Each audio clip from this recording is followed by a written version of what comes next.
క్రీడలు మానసిక వికాసానికి, శారీరక దారుఢ్యానికి ఎంతో దోహదపడతాయని, యువత క్రీడల పట్ల దృష్టి సారించాలని రాష్ట్ర పర్యాటక, సాంస్కృతిక, సినిమాటోగ్రఫీ శాఖ మంత్రి కందుల దుర్గేష్ పేర్కొన్నారు. త్వరలో నిడదవోలు పట్టణంలో మినీ స్టేడియం ఏర్పాటు చేసే దిశగా చర్యలు చేపట్టడం జరుగుతుందన్నారు. ఈ మేరకు క్రీడా మంత్రి రాష్ట్ర ముఖ్యమంత్రి వారితో సంప్రదించడం జరిగిందన్నారు.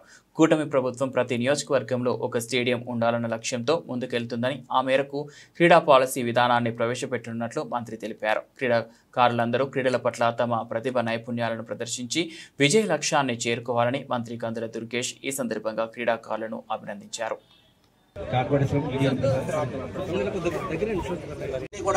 ఒకసారి ప్రభుత్వం, అధికారులు, పోలీసు యంత్రాంగం ఎంత కష్టపడి కంట్రోల్ చేద్దామన్నా కూడా ప్రజల దగ్గరుండి ఆటలాడించుకునే సందర్భాలు కూడా ఉంటున్నాయి. కాబట్టి ఈ పందాలు, కోడి పందాలు, ఈ పండుగ పేరు చెప్పి ఇలాంటి పోటీలు ఉండాలి. అటువంటివన్నీ తగ్గిపోవాలి. చెడు సంస్కృతి, జోదం ఇటువంటివన్నీ తగ్గిపోవాలంటే ప్రజల్లో కూడా మార్పు రావాలి. ఒక ప్రభుత్వాన్ని లేదా పోలీస్ యంత్రాంగాన్ని నిందించడమే కాకుండా ప్రజల్లో కూడా మార్పు వస్తే ఇవన్నీ తగ్గిపోతాయి. కాబట్టి మీరందరూ కూడా దయచేసి క్రీడల్లో పాల్గొనే వాళ్ళందరూ కూడా ఈ 3 రోజులు ఎక్కడైతే ఎలాంటివి జరిగినా కూడా ఎటువంటి వాటికి వెళ్ళండి. మీ వీధుల్లో, పేటల్లో ఏదో రకంగా 1000-2000 రూపాయలు పెద్దలందరూ ఇస్తారు. పండుగ వాతావరణంలో ఎవరు అడిగినా ఇస్తారు. సార్ మేము ఈ పోటీలు పెడతాం అంటే ఆ జనం బయటికి వెళ్ళరు. మా పేటలో పెట్టారా, మా కుర్రోళ్ళు ముగ్గులు పోటీలు పెట్టారని ఉత్సాహంతో ఆగిపోతారు వాళ్ళందరూ. ఈ రకంగా అలా చేయగలిగితే ఆ పోటీలు అనేది చాలా తగ్గిపోతుంది.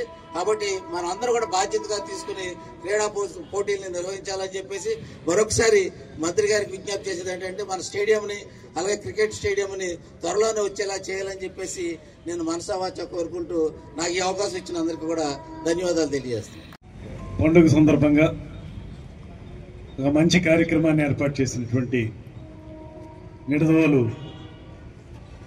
పోలీస్ శాఖ వారికి, సిఐ గారికి, ఎస్ఐలకి, అదేవిధంగా ఈనాటి కార్యక్రమంలో విశిష్ట అతిథిగా పాలుపంచుకుంటున్నటువంటి ప్రజా సమస్యల పట్ల నిరంతరం పోరాటం చేసేటువంటి రాంబాబు గారు, అదేవిధంగా మిత్రులు, ప్రముఖ వైద్యులు డాక్టర్ కళ్యాణ్ చక్రవర్తి గారు, ఎన్సిఎన్ అధినేత ప్రసాద్ గారు, ఇంకా ఇక్కడికి విచ్చేసినటువంటి 50 మంది క్రీడాకారులందరికీ కూడా నమస్సుమాంజలి.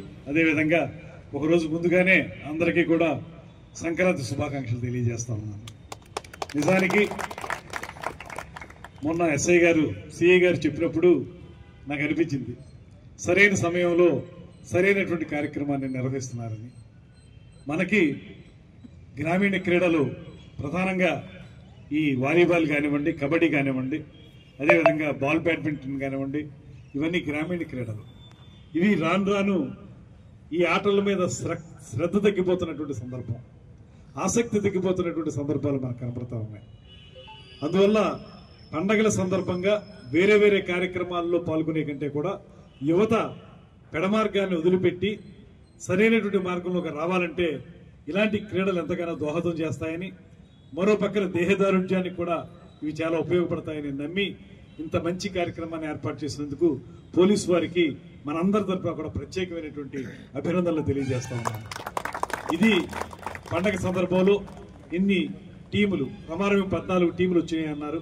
కొంచెం షార్ట్ నోటీస్ అవ్వడం వల్ల 14 అయినాయి, అదర్వైజ్ ఇంకా ఎక్కువ టీములు వచ్చేవనేటువంటి మాట చెప్పారు. అందరూ కూడా ఇక్కడ చాలా మంది పరిచయం చేసుకున్న వాళ్ళు అందరూ కూడా ఈ నియోజకవర్గానికి చెందిన వాళ్ళు ఎక్కువ ఉన్నారు.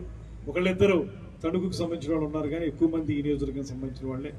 ఏదైనప్పటికీ కూడా ఈ సమయంలో ఆహ్లాదం ఉండాలి, అదేవిధంగా ఆరోగ్యం ఉండాలి. ఈ 2 ఉండాలంటే ఇలాంటి క్రీడలు చాలా అవసరం. ఇందులో పాలు పంచుకుంటున్నటువంటి 50 మంది క్రీడాకారులకి కూడా ప్రత్యేకమైనటువంటి అభినందనలు తెలియజేస్తూ, సరే నెగ్గడం, ఓడడం ఇవన్నీ కూడా లైఫ్లో కానీ ఆటల్లో కానీ సహజం. ఇది ఇలాగ బాగా ఆటం నేర్చుకున్నట్లయితే నెగ్గడం, ఓడడం అనేటువంటి దాన్ని సమానంగా స్వీకరించగలిగేటువంటి శక్తి మనకు వస్తే అదే క్రీడా స్ఫూర్తి. ఆ క్రీడా స్ఫూర్తిని మనం పెంపొందించుకోగలిగితే రేపొద్దున జీవితంలో మీరు ఎలా స్థిరపడాలన్నా దానికి ఆ గుండె నిబ్బరం మీకు ఏర్పడుతుంది. ఎక్కడైనా చిన్న చిన్న అపజయాలు వచ్చినప్పటికీ కూడా వాటిని తట్టుకుని ముందుకు వెళ్ళగలిగే శక్తి క్రీడా స్ఫూర్తి ద్వారానే వస్తుందనేటువంటి మాటని మనందరం గట్టిగా నమ్ముతాం. అలాంటి క్రీడా స్ఫూర్తిని మీరు పెంపొందించుకోవాలనేటువంటి మాటని మీకు తెలియజేస్తూ, అదేవిధంగా ఇందాక రాంబాబు గారు ఉటంకించినటువంటి అంశాలు, మినీ స్టేడియం ఇక్కడ నిడదవోలు పట్టణానికి కావాలనేది, దీనికి కొంత అంకురార్పణ జరిగింది కానీ కొన్ని కారణాల వల్ల ఆగిపోయింది. దీని మీద నేను కంటిన్యూస్గా ఫాలోఅప్ చేస్తున్నాను. మన క్రీడా మంత్రి గారితో మాట్లాడాను, సీఎం గారితో కూడా మాట్లాడాను. త్వరలోనే మన అందరూ కోరుకున్న విధంగా ఇక్కడ మినీ స్టేడియంని నిడదవోలు పట్టణంలో ఏర్పాటు చేయిస్తాను. దానికి ఎక్కడెక్కడ ఏ ఇబ్బందులు ఉన్నా వాటన్నింటినీ కూడా అధిగమించి, ఇబ్బందులు అయితే చాలా ఉన్నాయి. ఎందువల్లనంటే దీనికి చాలా డబ్బు అవసరం. ఇవాళ ప్రభుత్వం దగ్గర డబ్బు లేదు. అయినప్పటికీ కూడా ఏదో రకంగా వారికి చెప్పిన మాట ప్రకారంగా తొందరలోనే దీన్ని సాకారం చేసేటువంటి విధంగా నేను కృషి చేస్తాననేటువంటి మాటని తెలియజేస్తున్నాను. అదేవిధంగా క్రికెట్ స్టేడియం, ఎలాంటి క్రీడలకు అవసరమైనటువంటి మౌలిక సదుపాయాల కల్పన చేయాల్సిన బాధ్యత ప్రభుత్వం మీద కూడా ఉంది. అందుకే ప్రభుత్వం కూడా కొత్త క్రీడా పాలసీని కూడా తీసుకొస్తున్నారు, స్పోర్ట్స్ పాలసీని తీసుకొస్తున్నారు. ఆ స్పోర్ట్స్ పాలసీ ద్వారా ప్రతి నియోజకవర్గంలో కూడా ఒక స్టేడియం ఉండాలనేటువంటి ఆలోచన కూడా కూటమి ప్రభుత్వం చేస్తూ ఉంది. దాన్ని సానుకూలపరచుకోవడానికి వీలుగా ఒక మంత్రిగా నేను కూడా సహకరిస్తాననేటువంటి మాటని తెలియజేస్తూ, మీరందరూ కూడా బాగా ఆడండి.